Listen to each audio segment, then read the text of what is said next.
And welcome everyone to another episode of What Now?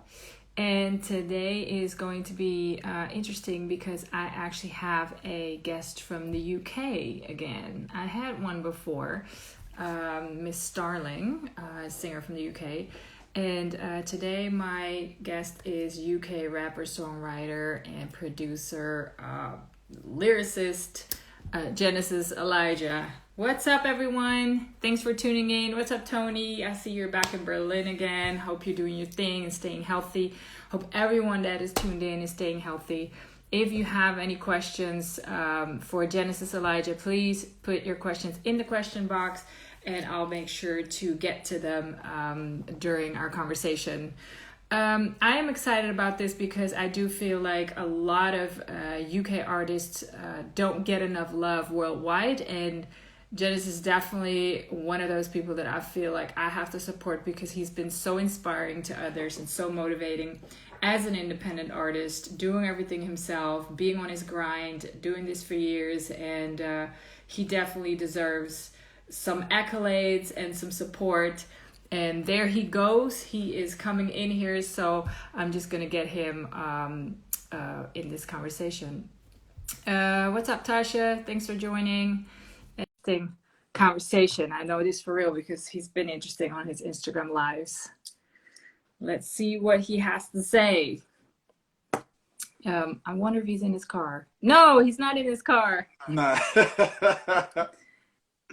Nah, not in the car. Not in the car. You actually stayed out of your car for me today?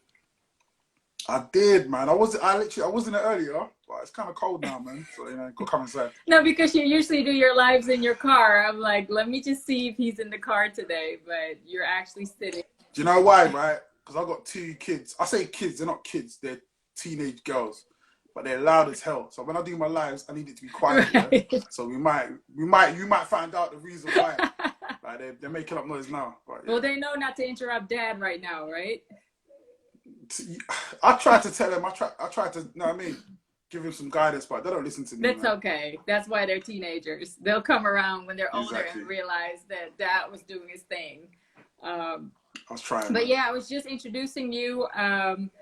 Honestly, this is going to be an interesting conversation for me as well because I don't know you that well. And from what I've seen from you and what I've heard from you and how you've been on your lives, I've just been so inspired, motivated, and impressed that I felt the need to put you on as a guest because if you do that for me, then I can imagine you would do that for others. On top of that, thank you. You have such a hardcore fan base. It's insane. Like, you know, I've interviewed the greatest of the greatest, as you probably also know, and they didn't send me or generate followers for me with the promotion of the live talk already. You did, so. See, that's cool, man. Now I've had some people that really follow my music, and more than the music, they follow the journey. Right. Like I've always said, like a brand is a story, and this is the story. So people they want to know what's going on, man. They want to know what the next move is. Right. Well, I have to give credit to Ted. He's the one that put me on to you. I think he posted something from you, and I checked it out, and I followed you. And then what really captured me, besides the music, is your storytelling on your lives, your intelligence on how to move around as an independent artist, which we will get to in a minute because.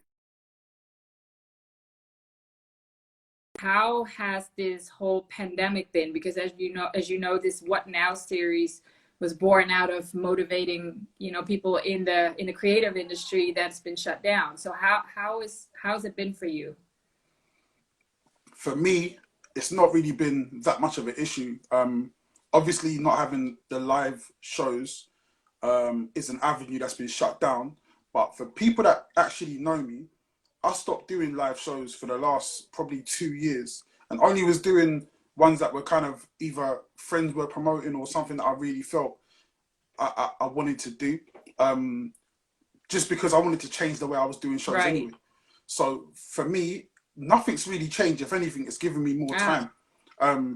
Like it's that whole thing of when people have a lot, you get used to using a lot. When you've got a little, you get used to using a little. what we've seen is we've had this idea. Let me give you an analogy. Yeah, I've been walking around with candles this whole time. Everyone's had electricity. Now their electricity being shut off, they want candles too. I'm an expert at candles, so I've been doing this by myself. I've been recording myself. I've been making my own beats. I've been doing my own mixing. I've been shooting my own videos. So being in a situation where there's no one else around and it's just you, I'm in my element. It's like, it's been nothing to me. If anything, it's given me more time because everyone else has slowed down. So it's allowed me to kind of catch up even more. Well, I'm happy to hear that, you know, because most of the artists that I talk to, I mean, you're my 60-something talk actually since March. And yeah, there's been, I've just had to realize that myself because I've just been going and going. And then I had to realize, oh my gosh, I'm in the 60s already. But most of the people have said the same thing as far as slowing down. Well, actually, you did say that other people have slowed down, you said. But then also people that have been touring, they were able to do the things that they never were able to do. And so I think that's one of the things that everyone has in common, because even for me as a creative person, I don't have to go out to shows. I don't have to go out to network. I don't have to go to these events. Even this past week was Amsterdam Dance Event. And it's been so weird not running around for the whole week, but it's also been great because I'm not tired. I can keep working. I don't have to network. And so it does give you the time to focus on the things that you need to get done. Yeah, it swings and roundabouts because I feel like there's certain elements of the industry that are very time consuming and tiring and take a lot of energy. Like you said, like the networking events, like the shows, and especially if you're a touring artist, like a touring artist, they might love, obviously you love touring, but it gets to a point where you're tired. You're spending your whole life. This is again another reason why I stopped for like almost 2 years now, because you're spending your life in hotels and airports, and especially when you have a family. Hear so many, exactly, and it's super hard. Like, so I get that side of things of people just wanting to be like, oh, you know what, let me just relax for a little bit. But I think we're getting to that point now where the holiday was cool, but the money's running out. So now people are thinking, right, okay, I need to get back to work, but there's no work to go back to. So you've got to figure out what's the next step. So, okay, so that's professionally the impact from the effects of the pandemic, slowing everything down. How has it affected you, if at all, mentally and you know, physically, personally?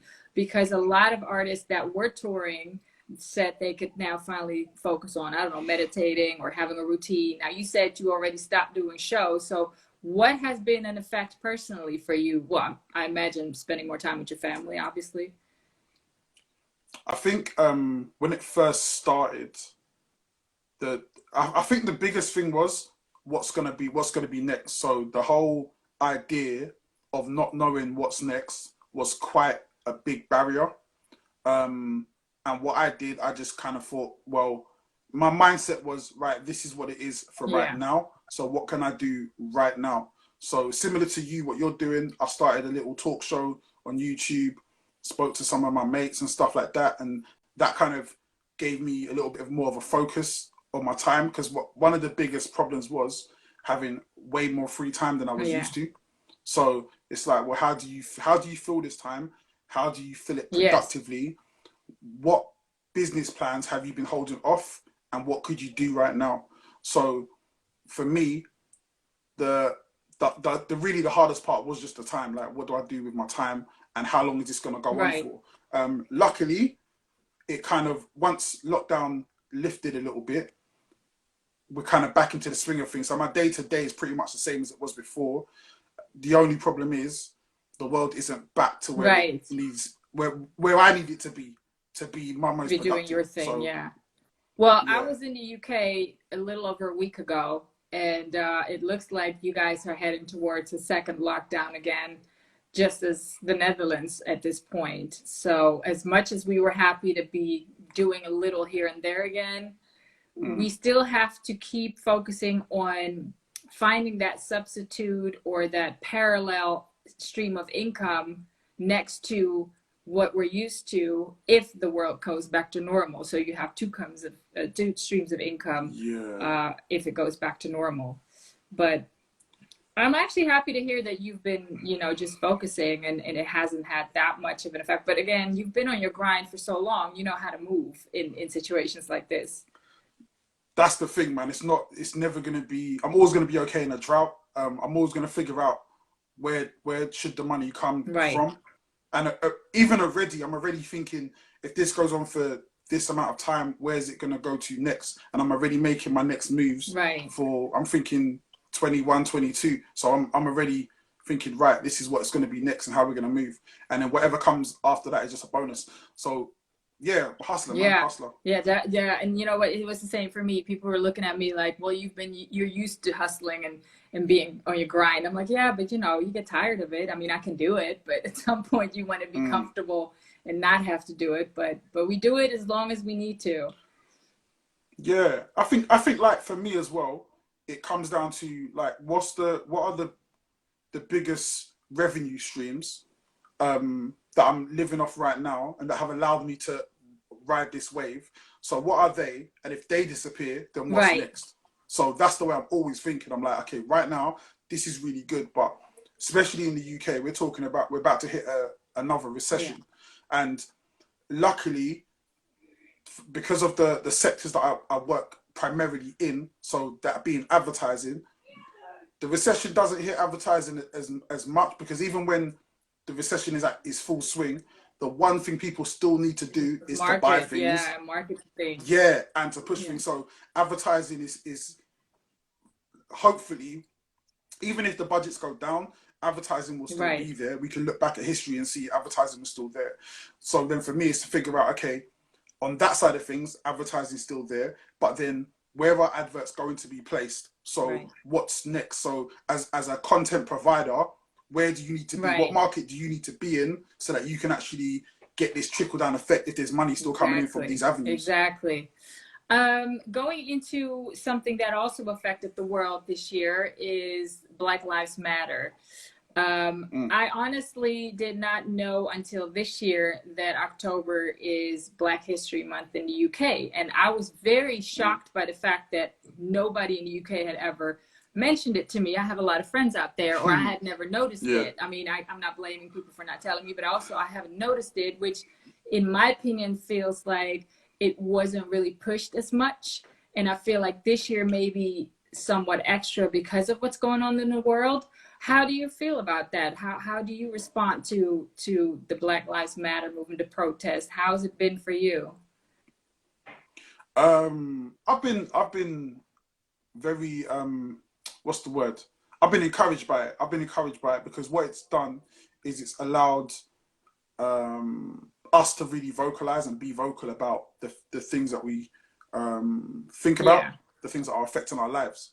So that's been cool. It's been cool to see it on a worldwide right, scale, to see everybody kind of speaking up about these issues, and then what it sparked from there. We've had all different countries, all different issues, everybody speaking up about what their problems are and that kind of stuff. So someone said, and I've heard it many times before, black liberation is liberation for everybody. So and that's always been the yeah, case when you're looking at the civil rights movement, all that kind of stuff. When we speak up, it emboldens everyone else to speak up. yeah, And the things that we want, speaking about equality and justice, it doesn't just stop with us, it goes for everybody. It just so happens that we tend to be the loudest group when it comes to vocalizing our issues. Um, Obviously, with that, we've had a lot of eyes on not just the movement, but just in, I don't want to even use the word diversity, in what it means to be right. black. We've had the eyes on us way more than we had before, which is why now Black History Month has, it's got a different energy to it, a different vibe Yeah, to it. it Um, does. so yeah, so we're kind of seeing things a little bit, I mean, a little bit amplified, a little bit more, which is again is a Right. good thing for what it does. But again, we're trying to move. We're still trying to move But yeah, past we all of don't that. We're still we trying want to to go to the point where that's not necessary anymore. 100%. Which is Yeah. not going to be overnight or anytime soon, but No. we're working towards it. And it was interesting for me being in London, watching TV, because you know I had to self isolate, and I saw all these commercials focused on Black History Month in the UK. It was just Mm, so I want to say weird to me because I just didn't know it was that big in the UK. But then also it made me realize we don't have it in the Netherlands. We don't even have Black Right. History Month or Asian Pacific Islander Heritage Month or whatever it is that they have in the US. Because obviously the Dutch have a big slave history as well on all sides. Yeah. So that would probably be something we could need. I don't know. I think it should be just Black History Year, not just 1 month. But that's another discussion. I just wanted to... We've seen like there's been organizations that I've worked for that have pushed with all history all the time. Right. So incorporating that Black history into the curriculum. So it's something that is spoken about. I was watching an interview with I don't know if you saw it, the Kanye West, Joe Rogan. Oh, I haven't seen it yet. And it's really good, man. And Kanye West said something. He was like, we always have to have the Black caveat on things. Right. And because we have that, we know we're not where we're supposed Right. to be yet. So having the Black History Month, having the first Black so-and-so, the first Black, like once, because we still Right. have that, that shows us we're not where we need to be yet. And we still have more work to do to get to a point where we're in a position where it's normal. you don't have to add that to it. It's normal. Right. Yeah. But I think the problem with that, the reason why it's not normal is because there's been so many different Black historical figures that haven't been given the limelight, haven't been given the stage, the credit to say, yo, my man did this girl did that. So that's why we have to have that. But again, all this stuff is changing. I say it all the time. This isn't an era, it's forever. Yeah. So the things that have changed at the moment, the things that we've seen change, there's so many young kids, like my kids, their age, that are like between 13, 14, 15, 16, that this is the first time they've experienced anything like this. Because even for me, it's the first time I've experienced anything like this. But they're gonna grow up in it. So their whole mindset they're going is totally to live different. it. That's it. Yeah. So we're gonna see this become more of a norm. No, I agree. And me not being Black but being colored, it's the same. Like we still have the first Asian this, or hey, it's an Asian person or whatever. It's just I honestly think that even in the media, when there's a robbery, it would always be addressed if it's a non-white person. But if it's a white person, it won't be mentioned. So those little things, they all need to change so everybody is put equal and described as equal, which doesn't necessarily mean the color of your skin. But we're going towards that change. And I honestly believe that I don't want to be pessimistic, but I don't think we're going to see it in our lifetimes. Probably not. But again, it's all we do, man. We just keep taking those steps towards making things better than they were before. And every time, that's the thing. Every time we have this Black History Month, or these times when we look at our history, what we realize is our history wasn't that long ago. We're seeing things that are within lifetimes of people that we know.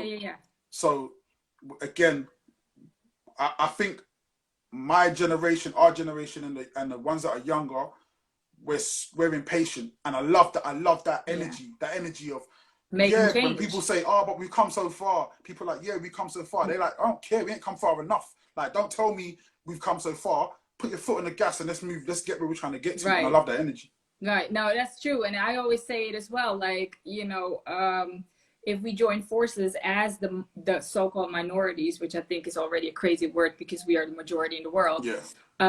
My homeland, Indonesia, where my parents were born, wasn't freed from colonization until 1947, which is that's one generation ago. So for me, it's like, no, it's still an issue. It's not, you can't just put hundreds of years of slavery and colonization and say, oh, within 50 years it's been changed. No, it's not. And this is the thing as well. Like, obviously we have the whole certain nations becoming independent, and we go, yeah, this was the day of independence. But what we don't have, or what we're not understanding, is that they're still not financially independent. All these, like all the systems that were set up were still all there and are still there now. So we're still dealing with colonialism and imperialism. With all the residue of it. It's crazy. So the idea of, we look at these places and think, oh, well, you're independent now. Why aren't you doing so well? It's like, because we're still paying you rent. Like, you still got your foot on our neck. Exactly. And you look at Mexico, you look at Hawaii, you look at all these places that you're just like, this shouldn't be the way it is. And when you dig into the history and look at it, you're like, oh, okay, this makes perfect sense. But because we don't hear about that, which is why the all history all the time makes so much sense. Because once you have context of what things have happened, then you understand why it's exactly happening. And this is the thing I love about this era we're living in, is the fact that we do have the internet, the fact that we do have the means and the ways to communicate all of this, put these facts out of the books or wherever they were laid down and pushed under, and throw them out there. Like, even this conversation, this will be online. So for whoever comes across it and they want to watch it, they will get a little bit of knowledge on this end as well. Content is key, especially in an era where you can spread it everywhere, all over the world, globally, and you can reach everyone. But going into a little bit more of you and your music, for the people that are tuned in that may not know you, I don't know you that well either, so I'm happy to talk to you. What was for you the point of, I'm going to be doing music forever, this is just in me, I'm going to do this, I'm going to make my money with this? What was for you the turning point? I think there's probably like 3 different times that's happened in my life. The very first time, I think I was 9 years old, so it would have been when Ice Cube, America's Most Wanted, came out. So my uncle had it on cassette, and I think it was for my birthday or Christmas, my granddad had got me a little Walkman, the cassette player, right? So I would play this album like just all day long, all day until the batteries died down, and then the music would go slow, and it'll be even better because then you could hear it all properly. And I learned over like maybe a week, I learned that whole album front to back. And then from then on, to me, in my mind, it was like, this is what cool adults do, so that's what I'm going to do. So as a young man, as a kid, there was like, okay, cool, that's what we do. Like, if they're the kind of people I want to be like, so that's what I'm going to do. Did you start mimicking Ice Cube's style at that point? Yeah, man. So I was like, all my first rhymes were like real West Coast style, about killing and shooting, like trying to be like the more outrageous. Like that was the thing. So then a little while after that, Snoop's album dropped, and I was a little bit older then, and then I was kind of a lot more serious into rapping, writing as well. And so I just kind of like got into rap that way, but it wasn't really, I wasn't doing it for anybody else. It was me and my brother. We would just rap to each other. I'd have my rhyme books, I'd just be writing my raps, and that's how it went. When it got really serious for me, because I played basketball as well, so my plan was go to the NBA, become a billionaire. You know what I mean? Maybe do some rapping. When I realized like I probably wasn't gonna make the NBA, I kind of felt you like were rapping better than playing ball. I don't think I was rapping better. I think I was a better basketball player, but I just felt like the odds were more in my favor to make it as a rapper. So when I was 18, I decided that that's what I was gonna do. I was working in a call center at the time, and I remember sitting at the call center. We had to sit around this table. So there's a table. There was me and a bunch of women who were probably like in their 30s maybe. I'm like 18 at the time, and I'm sitting there on this call selling double glazing, selling windows, and I just had this thing, like this thought in my head, like, nah, man, it's rap for you. Like, it's time to just take it real serious. And I just got up and walked out. Wow. Man. And I remember the manager, she was like, where you going? And I was just like, I'm gone, man. And I just walked out.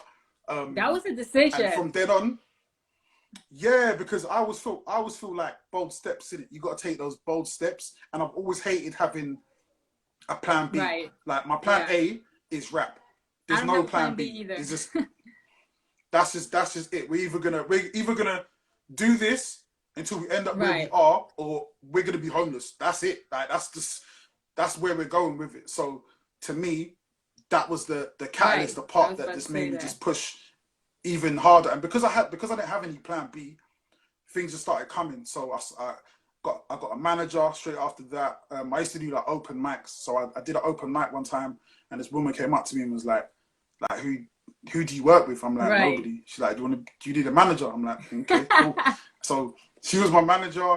At the time, my brother was working with another producer, and I heard his music and was like, this guy's cold. Like, what's his name? He's like, oh, that's Tom. I'm like, okay, hook me up with him. So I went to see Tom. Me and Tom, we're working together to this Wow. day, but we've been working from then. Then I got my first single out, and it's always kind of been the goal. Like what I always wanted, I wanted the people who I looked up to, I wanted them to be like, oh, we recognize you. I wanted to be like recognized by my peers, and I had that from quite an early age, and that was good enough for me. Right. Just kind of rolling with it. And then the third time is really recently, so probably within the last maybe 2 or 3 years, where it's gone from a good hobby that can, it's gone from something that can support Right. what I need to something where it's like, okay, now we're really doing all right. Now this is, it's when people say, what do you do? I can say, I'm a Right. rapper. You're an artist. And they can't look, they can't, and they can't go, oh, okay, oh, you still trying to come up. Yeah. It's like, like, nah, you might not have heard of me, but I'm doing right. well. Like, so I think my focus and my attitude about what I do has changed because the circles that I move in have changed a lot. And that's come from working with people who really understand what it is you actually do and understand the value of what you do. Yeah. A lot. Yeah, because I think a lot of times we just think, oh, we write rhymes. And it's like, okay, you write rhymes, but how about if you wrote that rhyme for an advert? How about if you wrote that rhyme for a movie? Right. It changes all of a sudden, because then we're not talking about a couple of grand for a verse. We're talking big money. So it changes everything. So well, this is the thing that I want to interject here a little bit. Talking about the plan B. I've had an epiphany. Well, not an epiphany. I've had a situation a couple of years ago about talking about plan B with people, and people are always coming to me like, well, you have to have a plan B. I have this and this job, and I haven't had a job in 6 years now doing what I love to do. And I've noticed that if you don't have a plan B, you will make it. And this is the difference between people that people that hustle and people that actually hustle. Like what we were talking about earlier, the grind and the hustle, you only have that much passion and determination and hustle if you don't have a plan B, because you don't have any other options. If you have a plan B or other options, you fall back into your comfort zone, like, oh, well, I don't have to work that hard. If you have nothing, or if you have everything to lose, that's when you grind. And so it's a distraction as well. Yeah, it's a distraction as well. I always feel like it pulls you away from what you're trying to do. Exactly. And you can't focus 100% on reaching your goals or whatever you want to do in life. And it doesn't mean you have to be rich or become a millionaire or famous. Whatever your goal is, and this counts for whatever industry you're in, whatever you want to do. Because obviously I'm not an artist, but I'm still focused and don't have a plan B. And then next to that, what you're talking about, the team, is something that I've been talking about with a lot of people on this little series. And it's something that you triggered when I watched your live some time ago, talking about being independent. Like you said, well, you had a manager, but you were still independent. You didn't have a label. You were releasing your own music. You started producing your own music. How do you feel about it now? Because the world has changed so much. I believe that, and we've had this conversation, that as an independent artist, you can do a lot more than when you first started out years ago. Oh, yeah. Yeah. I think, obviously, like, the terrain has changed. I'm still, like, a really big supporter of having a team. If you can. Like, if you can find the right people. Yeah. Like, that's a game don't just changer. get a team just to get a team. Yeah. But like, it's funny as well, because I was actually thinking about that today. So there's a book that I love called Think and Grow Oh, Rich yeah. that I read all the time. And one of the biggest parts of that book, one part that I've never been able to get or grasp is the concept of the mastermind, which is a group of people who are all focusing on one goal, but they all have different parts to play. And they all understand that if I do my bit for the team, we're going to get to where we want to go to. Now, in the entertainment industry, that's really hard because we all have egos and we all want to be the man, the woman, in front of the camera, the superstar. So it's really hard to find people who are going to, because you have to sacrifice a little bit of what you're trying to do for the team, but you're going to get more in the end. But that's really hard. I want to disagree with that because as an artist, you are a business. You are the business. So your team should be the mastermind of people that work on your goal. If they want to be part of your business, basically you're hiring the people, and they know that if you do your job, they get paid. So whatever their goal is needs to be, I want to be the best manager. I want to be the best, DJ for you. I want to be the best producer. I want to be the best, whatever you need, designer or whoever you need. But they can't be having they can have their own goals, but that would take, if that goal does not match what's going on in your business, then they're never going to give 100% of them to you. So for me, I'm an artist manager as well. I want my artists that I manage to succeed. I will do anything because I don't want that spotlight. I just want them to live their dream. And that's my dream, to help them live their dream. So our goals are the same, and next to that, I do this, but this is part of networking to where I can facilitate and service my artists. So this is all part of that same goal still. See, in an ideal world, what you're saying makes perfect sense, and it's the only way it will work. The problem is it's really hard to find people like that, because what you're saying is, or what I am saying is, listen, I'm the captain of this team. I'm getting to this spot over there. You don't need to come with me and help me.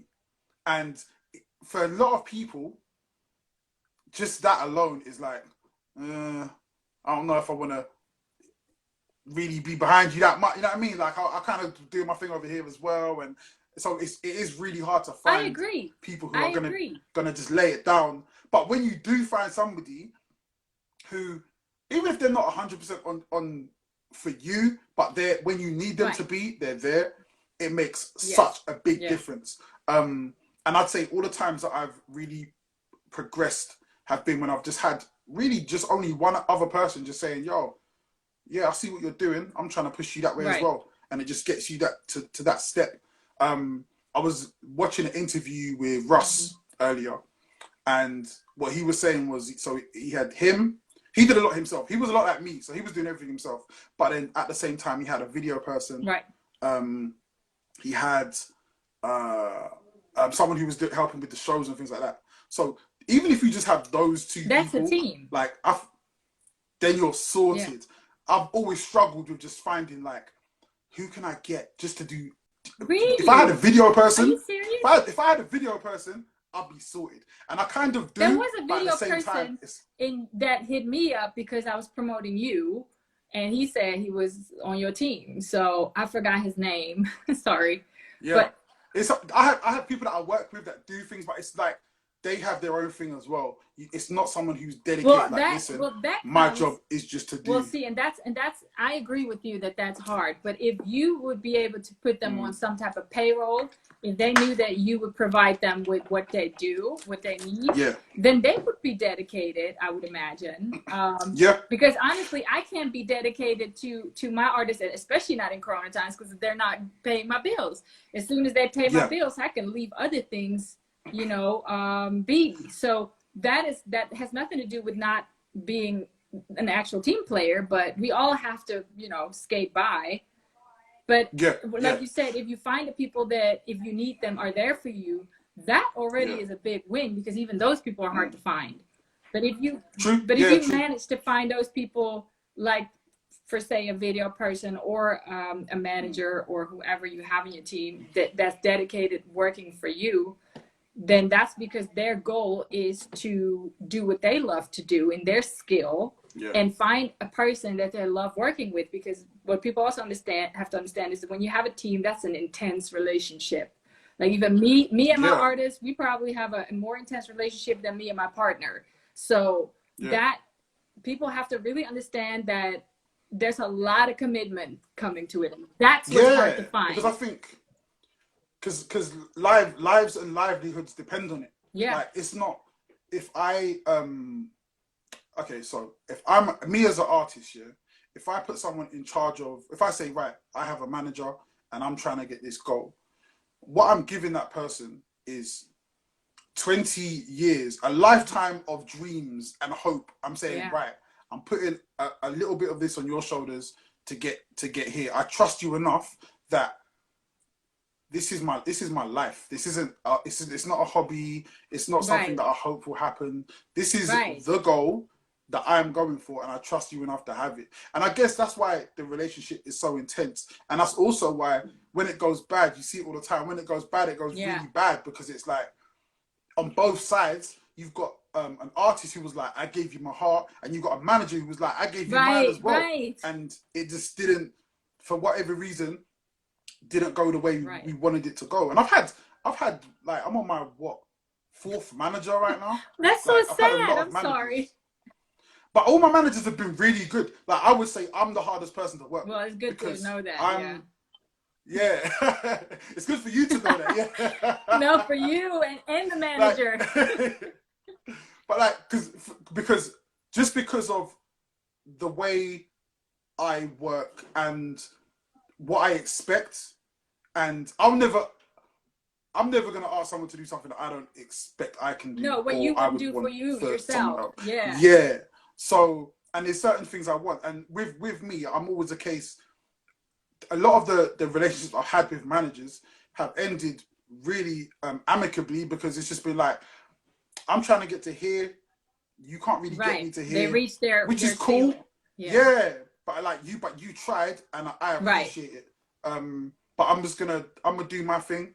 And that's you know fine. What I mean? If it comes up, I've always said the same thing. Like if one of my artists or my clients gets a better opportunity to be in a better position with another person, then I would gladly, have them do that, because my first and foremost goal working with a person is for them to reach theirs. And if that means I have to take myself out of the equation, then so be it. But that's something, even for you to say I'm hard to work with, from day one that you meet each other, you have to have those conversations before even working together. Like, what are the expectations? Because expectation management is a really big, serious thing in this industry.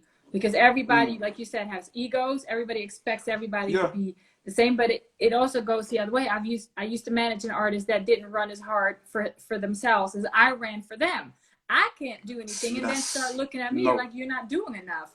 No, that's not how it works. This is your business. I'm just doing what you put out. And so that doesn't work either. Like, work ethic has to be matching. If you both want to be lazy, that's fine too. Yeah. But I feel that I look at a lot of artists and I feel like you're not working as hard as you should work. I look at a lot of artists and think you've got the talent, you've got the skill, you've got everything that you need to be successful, but for some reason, I feel like I look at artists all the time. I'm like, man, you should be putting out more. You should be doing more. Yeah. Like you have a skill that you're just not utilizing enough. Yeah, but I think it's like I get it as well. I know it's hard. I think one of the reasons why I work so hard and I move so fast artistically is because I know how to detach myself from the art side of things. You got the business side of things. Yeah. So because I think if you fall too in love with a project, you'll never finish it. You'll never have it done. And there are certain projects I have that are like that I've been sitting on this hard drive since 2012 or maybe before. Has that. Every passionate creative has that.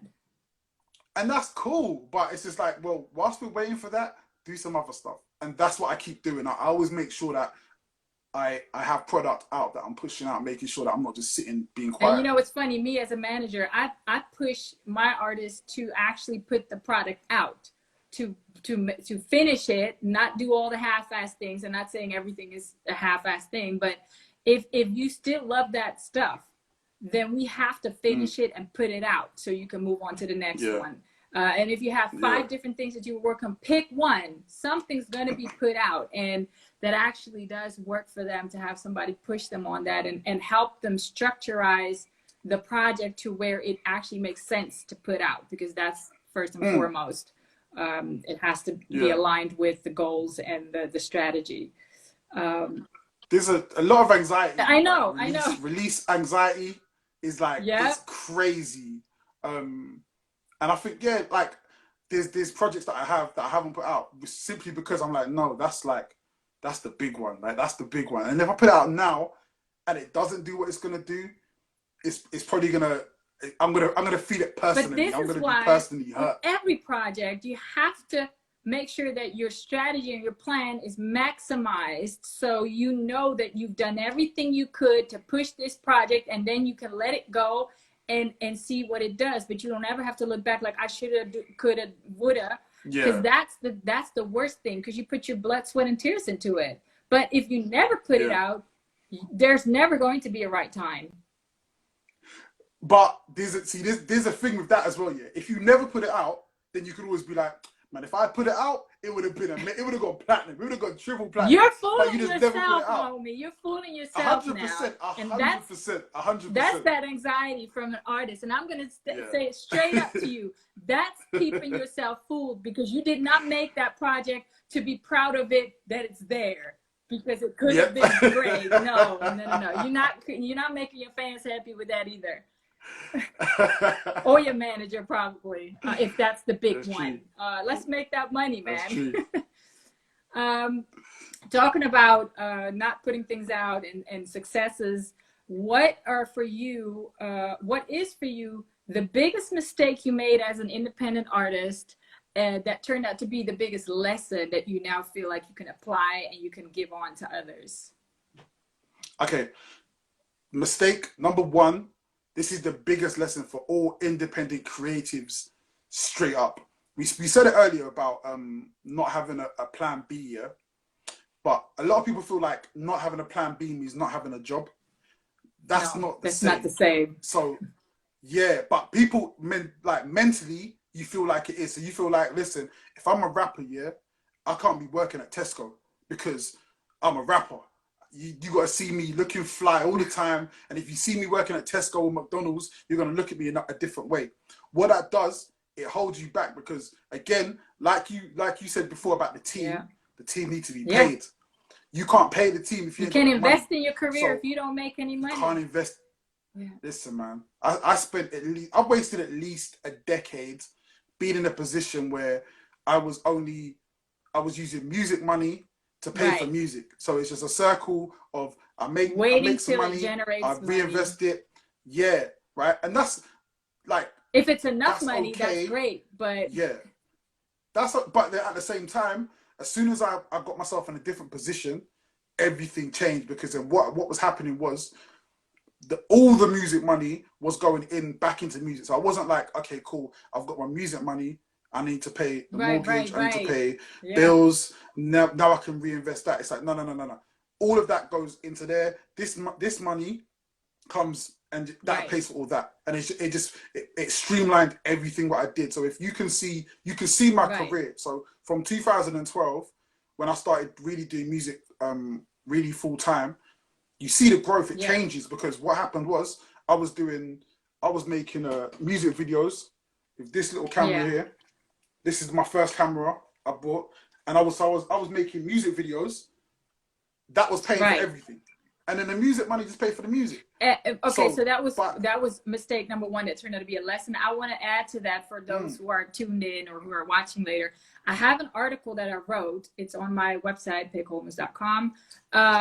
It says the day job dilemma, and I actually emphasize that no, it's not you not working on your career. If you have a job if the job is helping you further your career, whether it be money, whether it be knowledge and information. If you have a job that, I don't know, is working for a label, it could also provide you with actual good information that you can use into your career. Any job has information that you can, you know, apply. So I wrote an article about that because I think it's really dumb to be a depressed independent artist, not having an income and not being inspired and creative to actually make new stuff because all you do is worry about your bills. So no, I definitely agree with that one. Yeah, and that's all it that's what it is. It's the biggest thing, because I feel like a lot of people feel like, oh, if I have a job, then I won't have time to be creative. Right. And yeah, you have to balance that. But at the same working time, around the clock. That's working for your passion. Yeah, you're an adult. Like, balance it. Like, time management. Right. Do what you have to do. When I worked, when I first started, before my first album actually dropped, I was working at for the railway. So I was working on the ticket barriers, right? So I would be outside all day. I'd be writing rhymes all day. That's what I did. I wrote my first album, Dep on Road. I wrote all of that while checking people's tickets. That's what I did. And to me, that's what you need to do. It's all about, if you have a hustle and you have a side hustle, you got to figure out a way of how do you make things work. Because at the end of the day, you're only going to have, either going to have excuses or results. You can't have both. So you got to figure it out. Yeah. I just want to shout out Ted he came in here. He's the one that put us in touch, actually. So thanks for joining, Ted. First DJs to ever play my music as well. Well, mad love to him. He's one of my best friends. So yeah, definitely mad love to Ted. Okay, so that was mistake number one, or lesson number one. I'm looking at the time. We can just talk about like these things forever. So I'm just gonna keep it at mistake number one. Or do you have another lesson that's very important? Quickly. No, but I would kind of goes with that is not having a team. I think having a team is the biggest thing, because I think like the African proverb, if you want to go fast, go alone. You want to go far, go together. And in this game, you're trying to go far. So having a team, and having a team early, is important. If you're like me, I'm an introvert, so I don't really move with a lot of people. I'm just by myself a lot of the time. So it is harder for me to find people that I could be like, right, cool. But over the years, I found people, and we do what we do. But if you're in a situation where you're in a studio, your friends are coming with you, and you're hanging out, like, grab those people, man. Say, all right, listen, like, you got a guy who does graphic design. Cool, bro. From now on, man, you can do my covers. Like, and just grab these people and grow together. Get a team. Like, get a team is pivotal, I think, to success. Build relationships and network, and not just because you need something from somebody. Actually build relationships that are lasting. Like you said, you're still working with Tom for like how many years now? So that's a relationship. Yeah, man, 20 years in the game. Yeah, man. Like, shout Apathy, man. See him jumping. I know, right? I'm like, wow, there's a lot of people that came in here coming by. I just don't want to interrupt the conversation, but thanks everyone for tuning in. Going towards other artists, you've worked with a bunch of people. I don't even want to mention them all. And you're actually, when I was writing down your little bio for the promo, you got me back onto Sway, because Sway and I used to go way back, and I hadn't talked to him in so long. So I looked him up on Instagram. I didn't, I just didn't have him on my Instagram, and I hit him up, and it's just been so long since I talked to him and seen him. So that was another connect through this that I found. So thanks for that. Sway's a good guy, man. Yeah, Sway's a good guy. And a big inspiration to just how I move, especially like artistically and how things look. I always say, I have this conversation so many times with who did everything right, and Sway's always the guy who comes up. I'm always like, every move that Sway made is exactly the move that I made. There's certain artists I look at, I'm like, you did good, but that last bit you shouldn't have done. Every move that Sway makes, I've been like, that's exactly what I would have done. Whether it worked out or didn't, that's exactly how I would have done it. And what he got from it, like, to me, is like, it's such an inspiration. He's such a great guy. I'm so happy I found him. So thanks for that. Cool. I think last time I saw him was like 15 years ago or so. But yeah, so you worked with a lot of people who have been, well, you just said Sway. Who have been your biggest inspirations other than Ice Cube and Sway? I mean, I'm sure Method Man. I had to throw it in there. You need to stop stealing my face, man. You stop Who stole I tell you whose what. face? Come on now. I think he got To be he fair, got a few years on you though. yeah, a little bit, a couple. He's got a couple of years on me. But I think as far as like people that I've worked with, Or just people you may still want to work or, with. yeah, I guess like all the people I came up around, man. I think like Roots Maneuver, Right. has always been like a big influence. Mike Skinner, Yeah. always been a big influence. Just on understanding how do you put UK culture into music. Right. So we can all make music, and we make hip hop, and hip hop is American culture. But it's like, well, how do you infuse UK culture and British culture into the music? And I feel like he's always been the person who's really done that, and he's someone that I've looked at to try and really replicate that sound. And him and Roots Maneuver, for me, have been the ones who have done that the best. I listen to their music almost before, especially when I'm making like a serious project, like if I'm making a cohesive album, I will listen to Mike Skinner and Roots Maneuver religiously, because I want to make sure that it fits with that sonic soundscape. That's where I want my music to fit. Do you work with different producers, or do you produce yourself most of the time now? Or because we're you talking about that UK sound. This is one of the reasons why I wanted to implement more UK artists, not just rappers, but I come from hip hop as well. So for me, I think the UK hip hop scene has its own sound, and I don't know why it hasn't really spread as much worldwide, because I do think that's very unique and very recognizable, and I think that is the culture. So how do you produce your sounds, or what is your production team? My production team is me and another producer, big up Aruba, me and Shapes. So it never used to be Shapes. Shapes is a really recent addition to how I make music. So I've always been, I enjoy producing, and I'm a competent producer. I can make good music. I've had my music in international films and TV programs. So I know I can make music, but I am not the best producer. As far as there's a level, there's a next level to it, especially understanding not just music theory, but technicalities. Technicality, like what the whole how can engineering, you make that sound better? That's it, right? So what I've done and what I do now is I'll make the beat, I'll make my beat, then I'll send it to Shapes. Shapes is an incredible producer, and he'll add things to it. He'll change sounds, and it will just go from, it was an 8. An 8 would have been great. It would have worked. No one would have, like, most people wouldn't even have known the difference. But he's pushing it to a 10, and now everyone goes, "Oh, okay, that's that makes a difference, crazy." Though that's the difference between a hit or no hit. Honestly, 100%. That's it. So I feel like I'm in that place where I've got a second set of ears. So I'll send him a beat, and he'll go, "Yeah, it's good. It's good, but it's not great." I'll make it great. Well, that's good to have that person that also knows how to make it great while keeping your sound and your vision.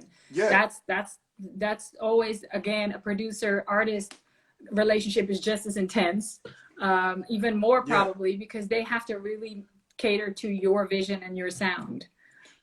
And sometimes I'll be like, "Nah, keep that in," because he'll take something out that I wanted, and I'll be like, "Nah, keep that in," because that's what you wanted in there. Because sometimes this is the problem with me. I'm a perfectionist, and I have a certain vibe I want. So my vibe might be really grimy. His vibe might be different. He might be like, "No, okay, you got that song sounding here. I'm trying to take you to the stars right now." But I might be like, "Nah, I don't want to do the stars right now. I kind of want it still grimy." And and the way we work is like, there's so much. I have so much respect for him. That it's never personal. No, it's just like, knowing that that's what the other person wants. Yeah, that's it. So it works. It works at the moment. It works really well, and it's kind of giving me like a new energy to making music, and a new confidence to making music. So it's like, it's not just me in a dark room by myself. I put the music out there, and I don't know how it's gonna be, and I'm just like, you know, that anxiety. Right. But with sending it to Shapes, it's like, okay, we got a little bit of a team going. I'm gonna send it to you. You send it back. Okay, Right. cool. This is something I feel really proud about. And I'm gonna throw it out there, and then whatever happens. No, it's the same thing, but don't it just feels throw it different. out there. Have a strategy. Maximize it. The strategy, I always have a strategy. The strategy's Okay, always good. there. You just said throw it yeah, out the strategy's there. always there. Nah, man. When I say throw it, I mean like it's put it aimed, out, release it. But yeah, it's just it's making there. sure. And Just making sure. And we see, man. We'll see what happens. But I'm not like, I don't have this thing in my head anymore where I'm like, this is the hit, and if it's not the hit, I'm depressed. Oh no! I just put out radio. No artist should have that. If it's the hit, you'll see. Then it's great. Be prepared, but just put it out there because that's your art. That's what you want to give to the world, and it should be good enough for you already. That it's something that you made out of passion. That's it, man. I just put out radio. So radio was my last single, and I love that song. Everyone loves song. the And song. the first day I It's made got it. a lot of good feedback. It has got good feedback, but it hasn't really done what I wanted it to do. Give but it at the time. same time, I'm not like, give it time. Yeah, but that's the thing. It's like, cool. Well, we got the next one coming soon. Paris is on the way. So it's just like, it's not a big deal. It's like, Giggs made a really good quote one time. He said, if you make a song and it doesn't blow, it's cool. Just that's how I again, I'm gonna have to slightly disagree, because sometimes songs have to marinate. You can't expect to put it out and everybody picks it up and it's a hit. Some people, I mean, shit, I listen to Spotify Discover Weekly and I hear hits and I look, who is this? And it's a song from 2005 and it's new to me. And I'm playing it a million times, giving that artist their streams. But you cannot sit there and say, or expect as an artist that your hit is, or it's going to be a hit the next day you release it. Maybe it'll be a hit next year because some big person picks it up next year. Don't ever. That's the thing that I tell my artists. Don't ever expect it to do something and be disappointed in a week because in a week it only did 100,000 streams. That's 100,000 streams more than you had a week before. So you know, let's not. Listen, if I have a flop that does 100,000 streams, I'll be happy. Managing expectations. That's what it's called. It's called managing expectations, and I try to do that. And it's not that I don't believe in them, because obviously I work with people because I believe in them. But I like them to know that everything you do is a step closer to your goal. Now, if it happens to be a hit, all of a sudden, be prepared. But just keep working, and you'll get there. And I'm looking at the time, and I'm like, man, we can talk forever. But it's going to cut us off in a minute. So I want to ask you 2 more questions. If Method Man was interested in working with you, would you do it? I got 2 beats ready to go. Okay. From when he tweeted me, I was like, I made 2 beats straight away, just in case it ever happens. Did you not hit him up about that? Let's do a twin song. Nah, man. I did. You know what? I'm not the kind of guy to like be in the DMs and be like, I just saw you followed me. Let's do it. I know. Well, I'm cool. I'm actually working on getting Method Man as a guest, so that should happen sometime soon, hopefully. Cool. And I'll pull him to the side and tell him I'm ready, man. I'll do that one for you. I'm getting the countdown already. You got 1.5 minutes. Well, you got 1 minute to give some advice to the people. Listen, man, just follow your passion, man. Just follow your passion. Like, don't have a plan B. I am not. I'm not lucky enough to get what I've got, and I've done some of the biggest things I never thought I would do. And the reason I've got them is because I've just stuck to the things that I love. And when you do that, the things come to you, man. Like, the universe knows what you want. The universe is conspiring to give you good things, as long as you move in that right direction. Right. Well, I want to thank you so much for this conversation. Like I said, you're such a great person to talk to and to discuss business and industry stuff with. I appreciate you enlightening me a little bit more about you and your journey. We may have to do another one because I feel like I haven't asked you everything I wanted to ask you. Let's do it, man. And I'm definitely there to support you. Side note, we still have some other business going on that I'm waiting on you for. So that's me supporting you. Cool. But we'll revisit that. Thank you so much for this, everyone. Thank you. Down. Stay tuned for my other guests and stay healthy in this pandemic. And yeah, I'll see you guys next week. I'll be back next week. All right. Thanks, Genesis. Much love. Talk later. Peace. Thank Bye. you, Pay.